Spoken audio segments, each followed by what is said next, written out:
Hey guys, I'm back with another video, and in this video we are going to build a complete full stack application using Blazor. And this is going to be a quiz application which will have two type of users, admin user and student user. And for admin, we are going to have an admin panel which will use Blazor WebAssembly, and it is going to be a web version only. Then we are going to have a student panel which will be there on the web using Blazor WebAssembly. And for student panel, we are also going to create mobile application, Android and iOS mobile apps using .NET MAUI Blazor hybrid. And for the student panel, we are going to share almost 100% of code. Alright, so let's quickly see a demo of the application. So first, let me open up the admin panel, the web version. We'll see. So we are on login screen. From here we can log in and register. So login and register, these registration functionality is for students only, it is not for admin. So we are shipping our application with one admin user. Let's try to log in with that admin user. So admin@gmail.com. We have proper validation. Let's add the password. We have this loader. You saw that global loader. This is simple dashboard. Then we have manage categories. Admin can manage all the categories for the here. For this quiz application, we can create a new category. We can edit some existing category. Save category. So, and you can see we have that loader, and this data is being saved in SQL Server database, and we are using ASP.NET Core Minimal API for the backend. Then here we have manage students as well, where we can apply filters as well, approved, non-approved, or all students with the basic details. With quick grid, we are using quick grid in this, so we have proper paging and all these things. This is approved. I'll show you what this is. Then we have managed quizzes, where this admin can manage quizzes, they can edit it. Here also we have this category. Here we can apply filters. Okay, and then we can add quiz from here. So this is the quiz creation screen. Here we need to select the category. Then we need to select some this name of the quiz. Then we can provide total number of questions. Let's say I'm going to have 2 questions. Total time in minutes, let's say 1 minute. Then we can have our questions with 2 options. Initially you can add these multiple options here. You just click on this add option, it will add other options here. You can delete these. Then the default template, it shows 1 question. Then you can click on this add question, it will open up UI to create another question. You can keep on doing this. Okay, then from manage quizzes, we can see view questions. So whatever questions we have added in that quiz, that we'll be able to see here in a modal pop-up. So this is also going to be a shared common component, custom component we are going to build in this. Then we have this edit quiz. So here we have this, all these details filled. We have these questions with options. Here we have 3 options. In this we have 2 options. If you want to edit it, you can add other options as well if you want to. Then we can save this quiz, and this is simple is active flag. We can just set this quiz active or inactive. So if the quiz is inactive, then student will not be able to see this quiz, and they will not be able to attempt this quiz basically. Okay, then in manage quizzes, we have this view questions. I already told you added. Then this is a view attempt, so where it will show this quiz category Blazor. So these are the students list who have attempted this quiz with this basic stats. Student name, when they started this quiz, when this quiz was completed, what is the status, what was the status, and what was the score for that quiz, how many number of questions they have given answer correctly. Okay, and then here if you see status, we have completed, we have exited, we have started. So these 3 statuses. Started means they started but then they didn't finish it. Exited we are going to have an exit option. I'll show you in students panel, so they can exit a quiz in between. Then we have this completed. So if user completes the quiz, then we are going to have this. Here also we have proper paging, and here we have one more option. So this auto submit.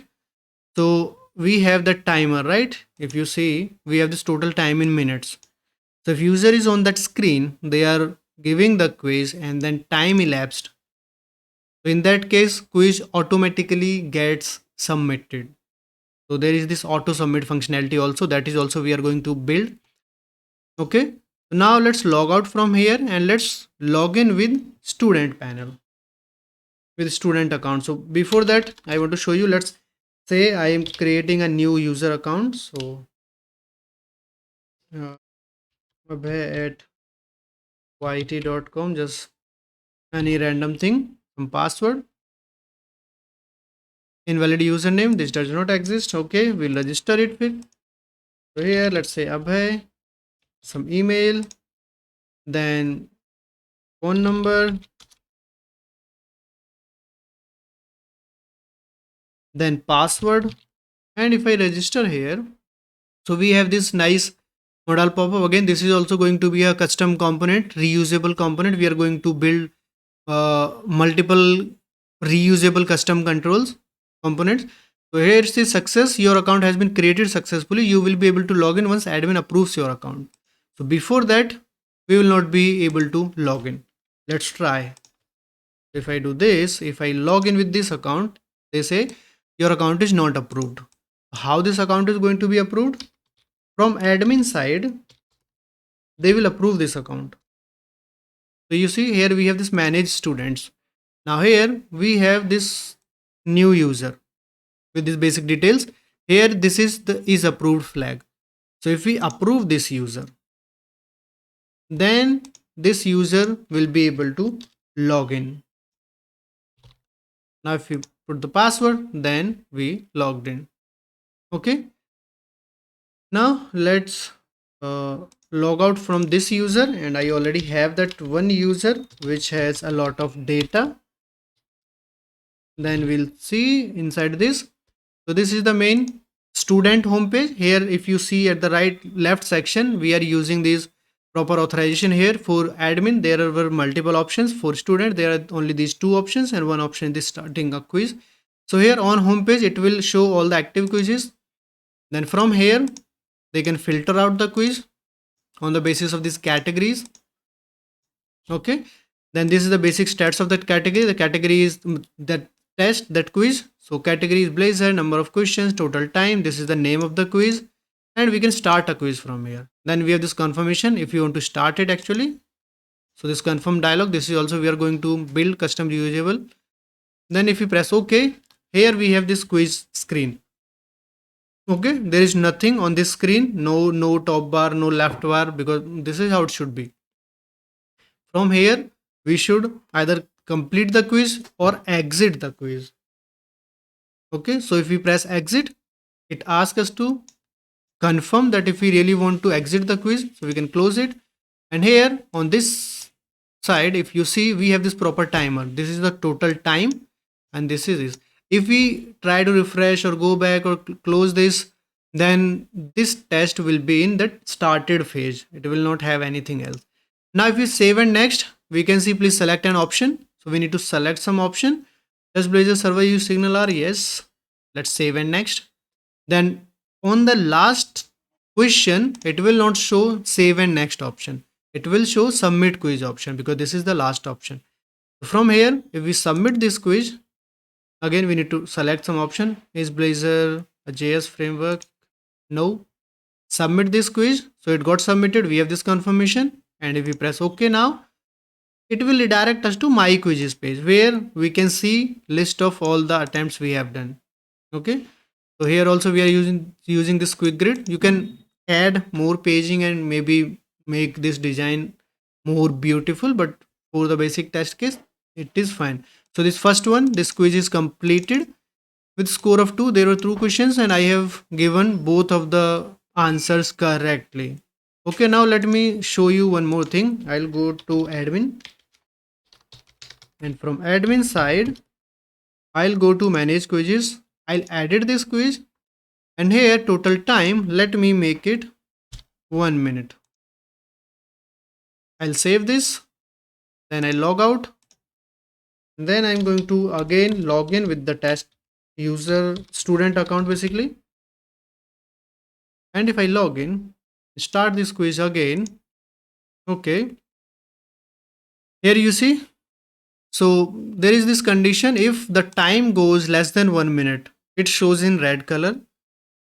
We'll just give one answer and let's wait for this to finish automatically. Then I'll show you that it will be auto submitted.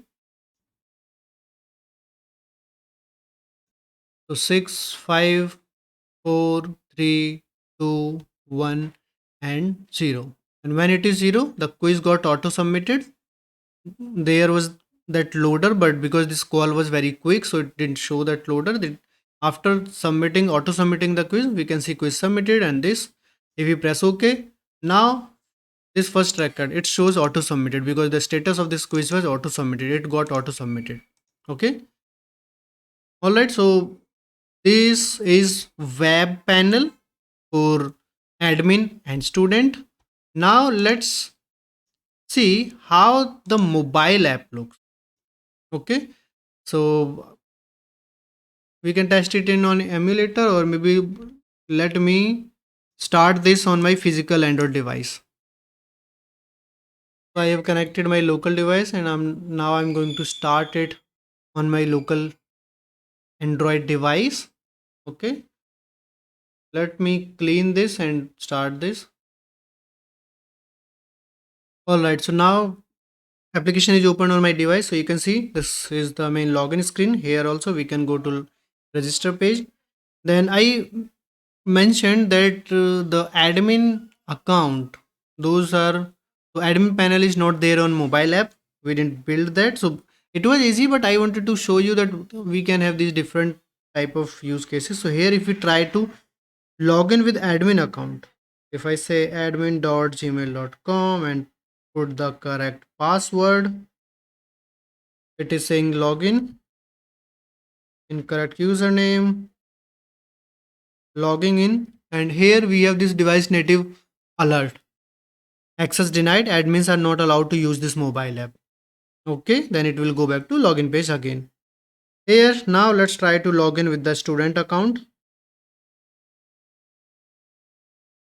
So test at gmail.com and then put the password, login. We can see that those loaders here this is the main screen. On top you can see we have this nav bar, and we have these three lines which are actually for our flyout navigation drawer. Here we have the select category, same thing, we can select the category.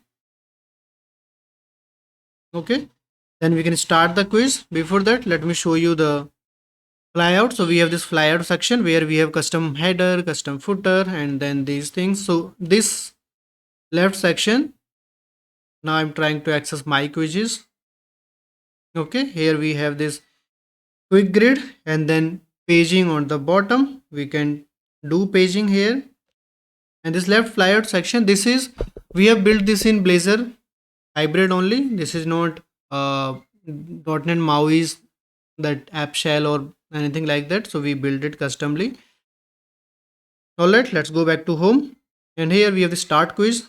Again, we have the same confirmation box. If we press OK, now we have this screen. So if you see, we have slight differences on this screen from the web version.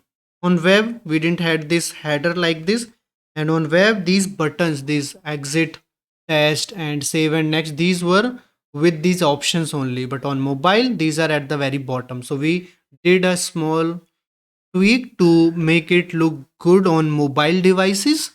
Okay, so here also we can do the same thing. If we press save and next, it will show this error. Please select an option. Let's select an option. We'll say save and next. So all the loaders, everything is working. On this also, you can see the timer is going on, and from here also it will be auto submitted. So now let's submit the quiz manually, and we can say okay, and now we are on my quiz page again. Okay, so this is mobile application or physical device. From here we can log out and it will move back us to login page. Now we'll see how this looks on iPhone. Okay, so I'll see it on iOS simulator. Let's quickly check that out. The student panel will be there. So the functionality wise it will be similar. The student panel on iPhone as well, but admin panel will not be there. Alright, now on my Mac in VS Code, let's try to start this on iOS simulator. So here we have this login screen. Alright. Now I'm running it on iPhone 15 Pro iOS 17.2. So the default 17.5 does not work yet with .NET 8. So that's why I'm using the 17.2. Now in this login, the same thing would happen if I say admin@gmail.com, password 123456 and try to log in. It will say same correct password. I did something wrong. Admin@gmail.com 123456. Login and we see this native device alert. Access denied. Admins are not allowed to use this app. Press OK. It's back to login page. Now let's try to log in with the student account. Login. And here again we can see the same UI with this. Now this top section status bar is matching with this color. Here also we have this flyout section. If you see, same thing, we can go to my quizzes. Here we have this quick grid with paging at the bottom. We can do this paging. Now let's go back to home. Here we can start this quiz. Same confirmation pop-up. Press OK. This here we have this quiz screen.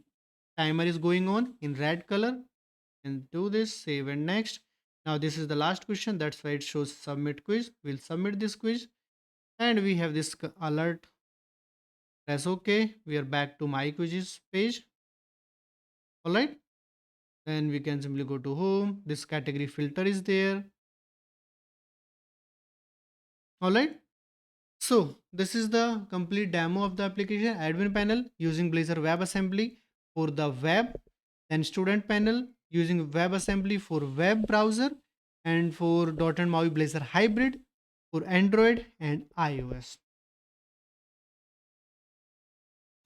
Hey guys, so I was cleaning up my laptop, so I found this image. I must have saved it from some online resource. I don't remember exactly. So I saw this and then I thought let's try to create this in .NET MAUI. So this now what I am thinking, maybe let's create it something similar to this quiz application using .NET MAUI Blazor hybrid for mobile app. And then I thought let's why not make it its admin panel in Blazor WebAssembly for web, and we'll create a web version as well for this. So we are going to have one admin panel which will be only for web using WebAssembly, Blazor WebAssembly. Then we are going to have this quiz interface where user can give this quiz, take this quiz. So it will be a web version using that same Blazor WebAssembly application. And with that, we are going to have a .NET MAUI mobile, Android and iOS version using .NET MAUI Blazor hybrid. So we are going to try to reuse as much as possible our C# code, our UI Blazor UI component, CSS, everything. Okay, so I have not prepared it in advance. We will be building it here together. Okay, so let's start creating the projects. So I'm here in my Visual Studio 2022 and we are going to create a Blazor WebAssembly standalone app. Pay attention, I'm using Blazor WebAssembly standalone app. I'm not using Blazor web app with interactive WebAssembly. We could use that also if we want to, but I'm using this Blazor WebAssembly standalone app. And then we are going to create a separate API for this. Okay, so this is not going to be an offline app because we will need to sync data in our web version and in our mobile app version. All right, let's create projects. First, we are going to create this Blazor WebAssembly standalone project, and let's call it Blazing Quiz. Next, or maybe let's go back. Solution name, let's leave it Blazing Quiz only, and that this project will name it Web. Blazing Quiz.web. So it indicates that this is a web version, and we'll stick with defaults .NET 8. Then authentication type none. We'll introduce our own auth. Configure for HTTPS yes. Progressive web application. We are not creating progressive web app, but you can try if you want to. Include sample pages. Yes. Let's create it. All right. Project is here. Now we'll add other projects in this solution. Okay. First, let me copy this name. And in this solution, did I change it? Solution name is blazingquiz.web. Oh, I didn't change that. Okay, now we'll stick with this only. So I'm creating a new project. This time we'll create ASP.NET Core Web API for our web API layer. So blazingquiz.api. Created same .NET 8. Authentication none. Configure for HTTPS yes. And we'll have all these defaults, but we are not going to use controllers in this. We'll use minimal API. So let's have it as unchecked use controller. So it will use minimal API. Create it. Cool. Now we have API and this web project. After this, we are going to create a new project. This is going to be a class library project. So here we are going to have all our common, let's say DTOs, some constants, enums, or utilities, whatever C# objects we can reuse in all these multiple projects. All those things we'll have in this class library project. So let's call it blazing quiz dot maybe common, or maybe let's say shared. Create it. After that, we'll create one more project that will be a Razor class library project. Now this project is going to be a shared project for Blazor. So for Blazor WebAssembly application for web and .NET MAUI Blazor hybrid application for mobile apps. So all the common shared Blazor related logic, Blazor components and all that stuff we are going to have in this Razor class library project. Okay, so let's create this. Name blazing quiz dot, let's say shared components, or let's say shared dot components. The name is up to you, but let's have is blazing quiz dot shared dot components. Next, we'll go with default .NET 8. We don't need any sub page or views because we are going to use it as just Blazor components, nothing else. Create it. I guess these are the all projects. We need one .NET MAUI project as well. Let's create that as well. So add one more project. .NET MAUI Blazor hybrid app. Okay, next, and blazing quiz dot, let's say mobile. Next, .NET 8, and all right. So we are here. We have all these projects ready. First, we have API project that is going to be, of course, API. Mobile is .NET MAUI. Web is Web Blazor WebAssembly version. Then shared. This is going to be shared among all these projects. This is going to have the shared DTOs, classes, utilities, enums, constant, whatever shared C# objects we can use. Then shared.components. This is going to be a Razor class library, that Blazor shared project. So we are going to have shared components here, which we can use in web project and our mobile project. Okay. Sorry. So let's set up the dependencies. So first in API dependencies, we are going to add project references. So API will add shared project as a reference to API, so that shared can have DTOs which we can use in API project. Then comes mobile. So In mobiles, in dependency, we'll say add project reference. Here we'll use shared and shared.components. Okay, so it can use all shared CSAP objects and all shared components. Okay, then we have shared. This will not have any dependency. Then we have the shared components. So in this shared components project will have a reference of this blazing quiz.shared class library project. So it can access the C sharp shared C sharp objects basically. Then we have web. So it will have similar to mobile. So it will have this dependencies of shared and shared components. Okay. Now with this our project structure and these projects dependencies, all these are set. Now we can start working on the things.